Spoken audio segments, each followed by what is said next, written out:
Yo, what's up mga kabayan? Once again, it's me Kuya Jan. Eto ipapakita ko na naman sa inyo yung aking na-check out sa TikTok na paboritong almusal at paboritong merienda. Siyempre, eto yung aking 1 kilogram na instant oats. Okay, eto mga kabayan ay ginagamit ko palagi sa tuwing ako ay mag-breakfast.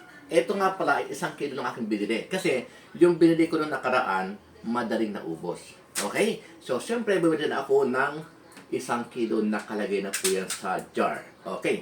Ngayon, ano-ano ba ang mga benefits nitong oatmeal na ito, mga kabayan? Siyempre, lalo na sa mga kagaya ko nagkakaedad, kinakailangan po ay lagi kayong may ganito. At hindi lang yon, kahit sa mga bata pa o mga teenager, kinakailangan po sanayin yung kumain ng oatmeal kasi ito po ay napakaganda sa katawan. Okay? Para maging maganda ang inyong kalusugan ay itong aking instant oatmeal. Okay? 1 kilo.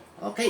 Ay mga kabayan, sa mga nagtatanong po kung magkano ang presyo, nandyan lang po sa yellow basket. Mag-check out ka na. Okay?